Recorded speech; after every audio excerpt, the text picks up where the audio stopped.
Hi guys, ये chart आप देख रहे हैं। ये वाला एक्सिस बैंक का डेली टाइम फ्रेम का चार्ट है।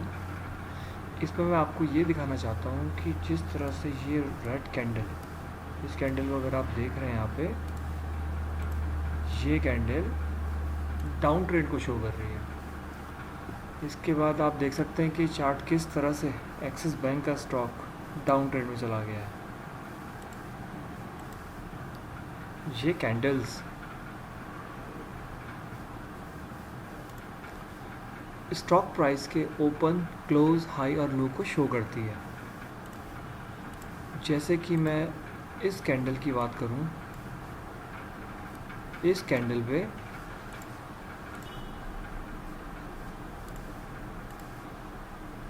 ये सिरा इसका ओपन है, जहाँ पर प्राइस ओपन हुआ था।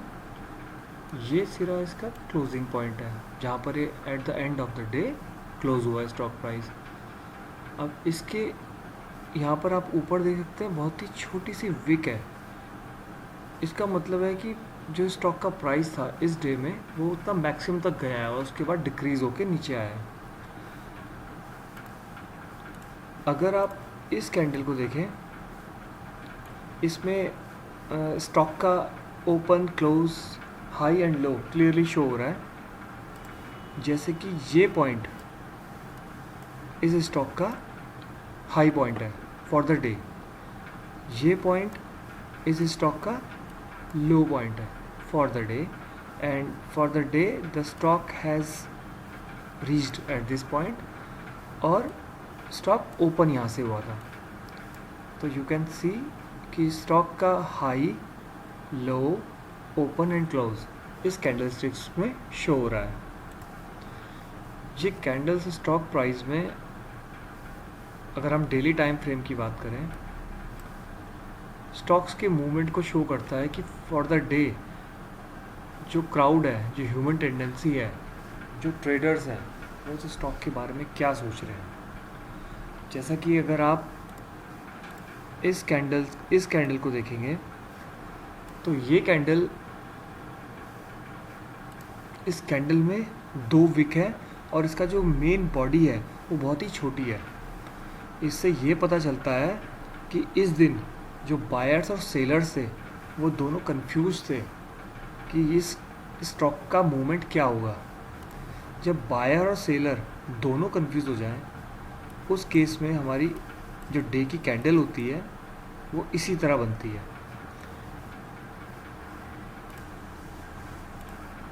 अब अगर हम इस कैंडल को देखें, जो कि जिसका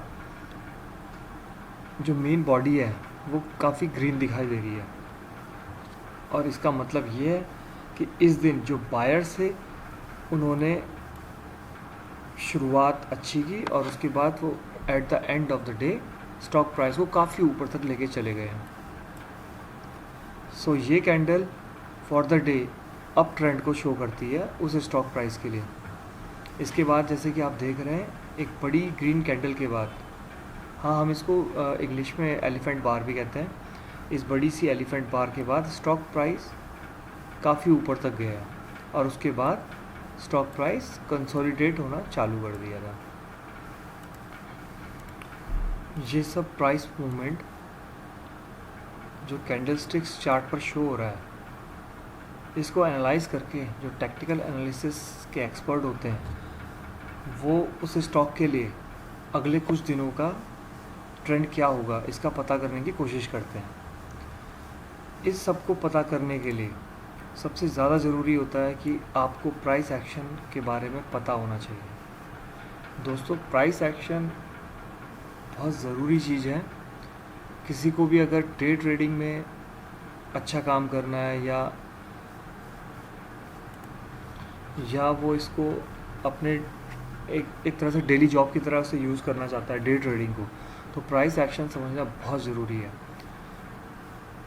बिना प्राइस एक्शन को समझे हुए हम स्टॉक मार्केट में कुछ भी नहीं कर पाएंगे। सबसे पहले कैंडलस्टिक्स को अगर समझ लिया जाए तो उसके बाद प्राइस एक्शन को समझने का काम बनता है।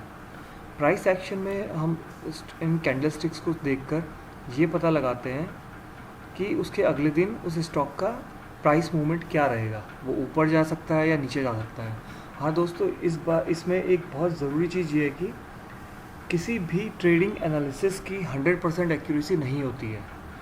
दुनिया में बहुत सारे एक्सपर्ट्स ऐसे हैं जो इस काम में लगे हुए हैं कि कोई भी ऐसा फार्मूला निकाला जाए जिससे 100% एक्यूरेसी मिल जाए, कि मतलब एक तरह से कि हम जो एनालिसिस करें वही अगले दिन हो। ऐसा दोस्तों पॉसिबल नहीं हो सकता है, किसी भी कीमत पे पॉसिबल नहीं है। हम बस अपने एनालिसिस को इतना इम्प्रूव कर सकते हैं ताकि हम अपनी एक्यूरेसी को ऐसे लेवल तक ले जाएं जहाँ पे कि हम रोज़ पैसे कमा सकें। प्राइस एक्शन को समझने के लिए इन कैंडल्स के मूवमेंट को और इनकी जो लोकेशंस होती है कि ये कहाँ पर बन रही है, कहाँ पे फॉर्म हो रही है, इसको समझना बहुत ज़रूरी होता है। जैसे कि आप ये कैंडल देख रहे हैं, मैं एक बार आपको शो करता हूँ। ये वाली कैंडल, ये ग्रीन कैंडल आप जैसा देख रहे हैं, ये बिल्कुल इस चार्ट के जो कि डाउन ट्रेंड में चल रहा था, यहाँ पर आकर एक तरह से बॉटम को फॉर्म करता है, इस चार्ट का बॉटम। अब यहाँ इस लोकेशन पे आने के बाद ये स्टॉक का प्राइस ऊपर की तरफ जा रहा है, जैसे कि आप देख सकते हैं। दोस्तों, यहाँ पर प्राइस एक्शन को समझकर हम ये पता लगा सकते हैं कि इस पॉइंट पर जाने के बाद स्टॉक प्राइस ऊपर की तरफ जाएगा या नीचे की तरफ जाएगा। दोस्तों, मैं अगर अपनी बात करूं तो मैं इस प्राइस एक्शन को समझने के लिए 20 day moving average, simple moving average और 200 और 50 डे मूविंग एवरेज को यूज़ करता हूं।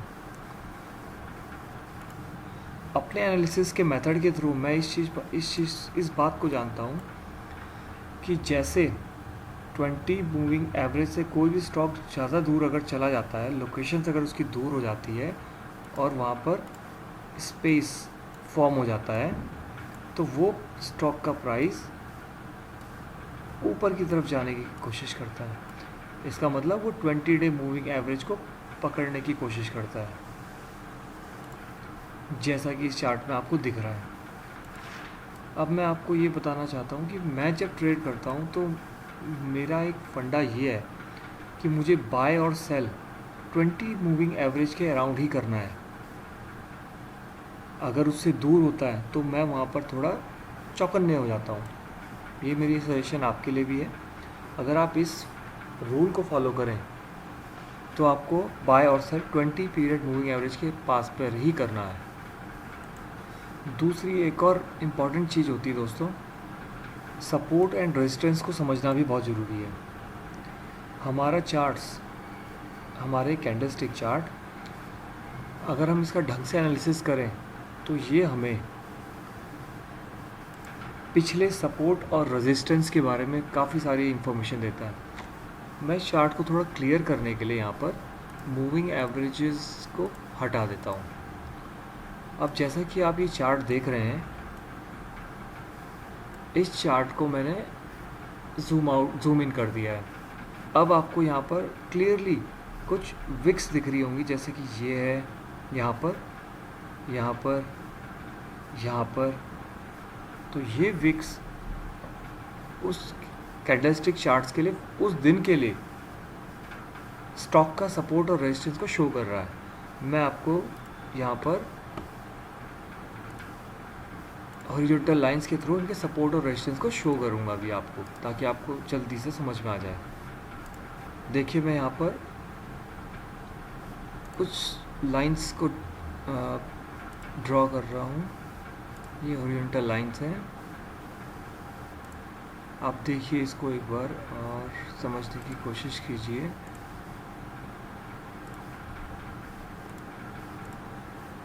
ओके, मैं यहाँ पर लाइंस को ड्रॉ कर रहा हूँ।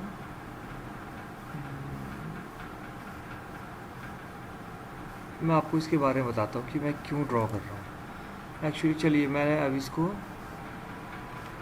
कुछ कम लाइंस ड्रॉ कर लेता हूँ और आपको इनके बारे में बताता हूँ। जब आप खुद से एनालिसिस करना सीख जाएंगे तो आप इनको समझ सकेंगे। ये देखिए, इस लाइन को मैंने यहाँ ड्रॉ इसलिए किया है, मैं इसको यहाँ पर जानना चाह रहा हूँ कि स्टॉक का जो पुराना सपोर्ट और रेजिस्टेंस है वो कहाँ कहाँ पर है। जैसे कि आप इस लाइंस को, हॉरिजॉन्टल लाइन को देख रहे हैं, ये लाइन यहाँ पर टच कर रही है, ये लाइन इस लाइन को टच कर रही है।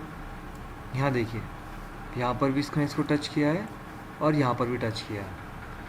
अब अगर मैं इनके सारे टच पॉइंट्स से समझने की कोशिश करूं, तो यहाँ पर ये बात निकल के आती है कि ये लाइन इस स्टॉक प्राइस के लिए फ्यूचर में रेजिस्टेंस का काम करेगी। उसी तरह से ये सेकंड लाइन, ये भी इस स्टॉक प्राइस के लिए रेजिस्टेंस का काम करेगी। ये देखिए, मैंने इसको यहाँ पे ड्रॉ कर दिया है। अब दूसरी तरफ इस स्टॉक प्राइस के लिए ये लाइन सपोर्ट का काम करेगी, उसी तरह ये लाइन भी सपोर्ट का काम करेगी।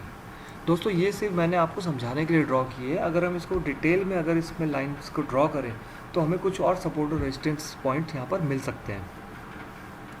जैसा कि आप देख रहे हैं, थोड़ी सी प्रैक्टिस के बाद इन लाइंस को समझना और प्रिंट करना आपके चार्ट पर इजी हो जाएगा। मेरा सजेशन ये है कि आप इसकी थोड़ी सी प्रैक्टिस करें तो आप भी इसको इजीली ड्रॉ कर पाएंगे।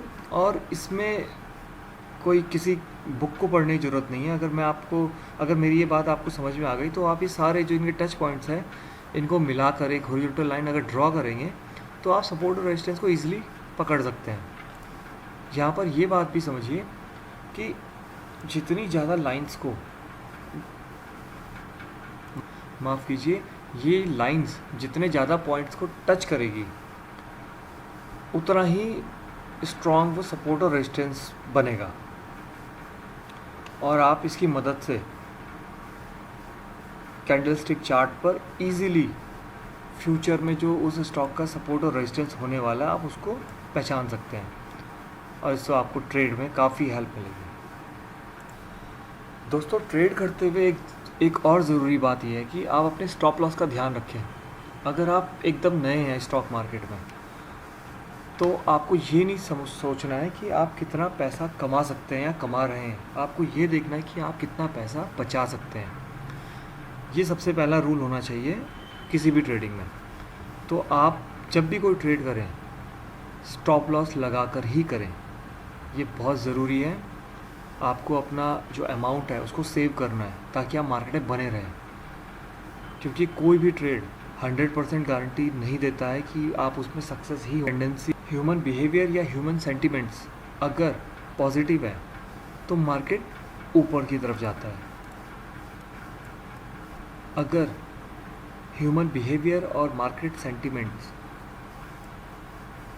नेगेटिव है तो मार्केट डाउन की तरफ जाएगा। तो आपको यहाँ पर स्टॉप लॉस कम से कम हो ताकि आप अपने कैपिटल को प्रोटेक्ट कर सकें। तो दोस्तों, इसी के साथ इस वीडियो को ख़त्म करने का टाइम हो गया है। दोस्तों, इस वीडियो में बैकग्राउंड नॉइज़ काफ़ी ज़्यादा आ रही है और मेरी आवाज़ भी शायद अच्छे से नहीं आ रही होगी, पर दोस्तों फिर भी मुझे आपका सपोर्ट चाहिए। अगर आपको इस वीडियो को देख के ज़रा सी भी हेल्प मिली हो तो प्लीज़ इसको लाइक कीजिएगा, शेयर कीजिएगा और सब्सक्राइब ज़रूर कीजिएगा। Thank you.